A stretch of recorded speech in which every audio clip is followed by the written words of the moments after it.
What's going on, guys? Jeff Van here, out of Silly X on the screen. Double secondary build. Gross Kurfurst in this one. Alright, note that we only have the 406s on here, okay? We do not have the upgraded guns. I'll be kicking around back and forth whether I like the upgraded guns on this ship or not. This build right now, 10.9 on the secondaries, and the main batteries, I think, is about 26 seconds. GK is a ship that, I don't know. You know, I like playing it. I think it's fun. If you can get into the right situation, the right brawling situation, it's a fun ship to play. Difficulties of it, though, you still have German dispersion. Even when I do put my Henry Hyde on here, still have that German dispersion. Still suffer from those same issues that the German line has. And on top of that, you are basically the size of a small country. So turning this thing is brutal. So you have to plan your move, and you have to be able to anticipate what direction that you want to go, what direction you need to go, where the destroyers are going to be. And take note in this one, no destroyers on any team, on both teams.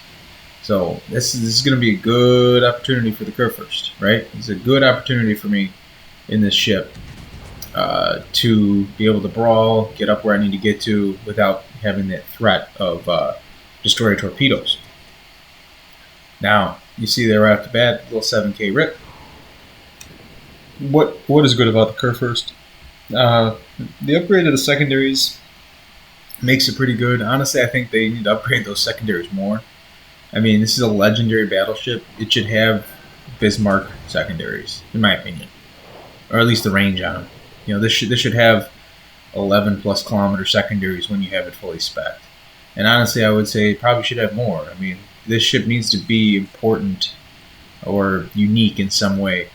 You know, I've mentioned before, maybe this thing gets a special duration or cooldown on the secondary or something along those lines to make it unique, right? I mean, legendary ships, in my opinion, most of them have some sort of characteristic that makes them powerful, makes them unique.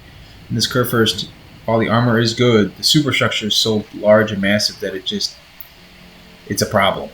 You know, you're going to take so much saturation damage from the superstructure that it's just an issue with that. So when you start talking about what the Kurfurst needs and what would make the Kurfurst unique, what happened if I were to say or suggest, hey, you know, you use a secondary module that's a minute instead of 30 seconds and it has a minute cooldown, or you know, something like that, where those charges for the secondaries really, you know, rapidly come back and they last longer. You know, that would make the Kurfurst a little more dangerous, you know, and a much more of a deterrent for enemy ships to come after you. So I don't know. I'm just throwing out some ideas, some thoughts here. You know, you guys let me know what you think. If you think I don't know what I'm talking about, you know, feel free to leave it in the comments. I don't know. I just think that this Kurfurst needs a little something extra for it to match up, or it needs to have some of those HP points that are in the superstructure allocated back to the hull. You know, it just needs a little bit extra. It's a dangerous ship. It's a fun ship, but it just needs that little extra kind of oomph to get where it needs to get to be a really, truly dangerous ship. So you see Edinburgh there comes around, and then obviously German dispersion bites us in the keister. But you're seeing the secondaries go off, right? And when you have this full secondary build, you're able to kind of do what I like to do, which is you can if you can get into a position like this, you can wedge yourself in there. You can become a big threat to the enemy. This Edinburgh, you know, goes broadside, and he gets punished for that. I don't know what his thought process was on that, but I'm anticipating torpedoes at this point. So you see me, I'm still backing up, but I'm turning. Atago is there, and now the secondaries are opening up on Atago. We're already at 67, 68, you know, almost 70 secondary hits now, and it's counting, you know. So we're dangerous, you know, with this secondary. When we can get into this brawling range, just kind of wedge yourself in there, and you know, play that role that I always talk about. Be the wedge, be that wedge. You know, this ship is dangerous when you can do that, because you're looking. And you're seeing all those hits that are kind of ticking up there on those secondaries. Now, obviously, Kurfurst comes around the corner, and we're about to get reloaded. We're going to send a full salvo his way. Now these are the 406s. A lot of people say, well, you should upgrade to the 420s or whatever it is, the specific size is, the upgraded artillery. I feel like these 406s are a little more consistent with the hitting and the accuracy. And honestly, for the 2-second additional reload, I don't think it's really worth the trade for the damage that they do. I think whatever a 406 can do, or for whatever the 420s can do, the 406 can do sufficient. And I reload 2 seconds faster. So, and also I feel like they're a little more effective against cruisers. And you're still seeing a lot of overpens here. You know, Atago is not a great ship that's known for overpens, but you know, we're still here. So again, you know, 2 caps to 2. They kind of split our team in half by taking that B cap, and the Kurfurst, you know, and the other battleships, etc., really wedged themselves up in there. So you see there, I'm trying to find a broadside target, trying to use my map awareness, okay? And then I see that Alaska's almost dead. I send that salvo out, I thread the needle through the mountains, and unfortunately, yeah, get some shatters. We don't end up taking them out. So you see Key here. Key. This ship obviously has torpedoes, right? So it's a threat. Okay, I know I got to turn out. I cannot give him a clean look. So you see there, I'm aiming high. I'm aiming in the upper belt. Okay, I hit the secondary module. Kurfurst is also coming. So we're in a bad spot here. Okay, this is not a good spot to be. Our team is getting absolutely shredded. And you see there, now I'm flat broadside Kurfurst.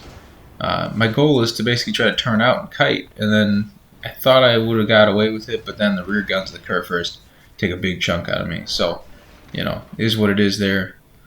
We're up to 155 secondary hits. And notice all those fires that we have, not a single one of them. I've had AP loaded this whole game. So all those fires are from the secondaries. So, again, the secondary build on this ship is viable, especially with the post update. I would love to see those secondaries get extended out some more, but it is what it is. You see another fire from the secondaries. Atago is there. Okay, Atago pulls out. I'm basically on my own here on this side now. So I have all these ships that are basically able to engage me, nobody else, and it's going to be me versus them. Kurfurst hits my my left side there. We send another salvo out at Atago. At this point, I'm getting very frustrated, and you're seeing the weakness of the Kurfurst, right? Those main guns sometimes are very trolly. They're very inaccurate. They don't hit like you want them to hit. We get another fire with the secondaries. Secondaries are just chiming off. They're going nuts, right?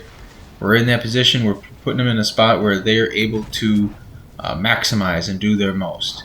And so, you know, another shot out the Atago. Finally, we get a good hit on them. Okay, get that double fire. We end up putting that double fire out. I send one of the front guns, and then I send the other front gun, right? Now, I was pretty ridiculously upset that, and there you go, secondaries end up taking out Atago, but I thought for sure that one front gun that I sent at Atago would end up sinking it. Didn't end up being the case. So we're going to be going down here soon. You can see it. We're over 200 secondary hits. We're, you know, just getting torn up. But again, I just want to point out that, you know, even though our team got absolutely rolled, this Kurfurst being severely outnumbered and fighting, and, you know, with the secondary build, we had 212 secondary hits. 9 fires started by the secondaries. 4 incapacitations, 2 sinkings, and a chest full of medals. 3 citadels. You know, 59 main battery hits.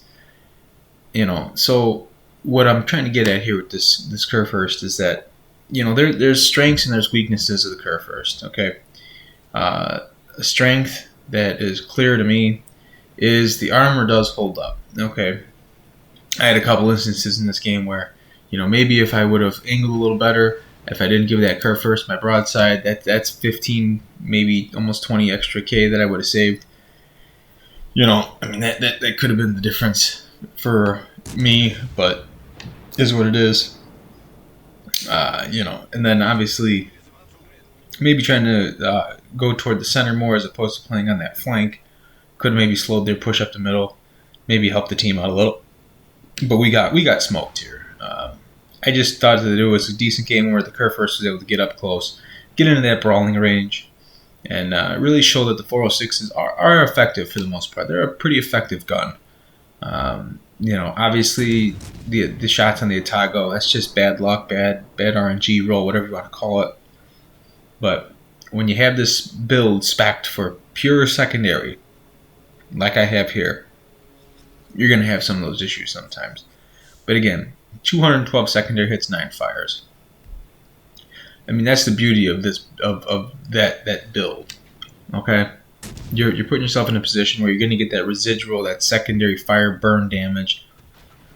It's not always the case with a lot of ships. If you don't have that secondary setup, that's 9 fires worth of additional damage we're not going to get. Now, I can't quantify that number right off the bat, but between that and 212 secondary hits on a Kurfurst that actually gets 300, 400, 500 damage a hit, I mean, that's going to add up. That might be, between the fire and those hits, that might be 90,000 damage or something along those lines.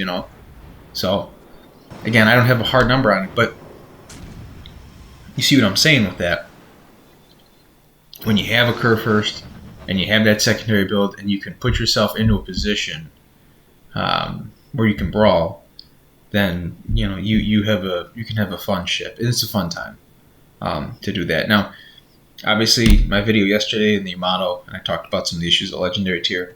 I think Kurfurst will become much more dangerous and much more viable of a ship once legitimate cruisers come into Legendary tier, because then that'll help bridge that gap between those lumbering big battleships and those torpedo-centric destroyers. And that combination, that kind of bridging the gap, will allow more brawling battleships to be able to take influence in the game and be able to close the distance and not have to worry about getting torped all the time. So I think that's going to actually help the Kurfurst once that starts coming into play. That's my prediction. That's kind of where I think this game is going to go, and the Legendary tier should be going.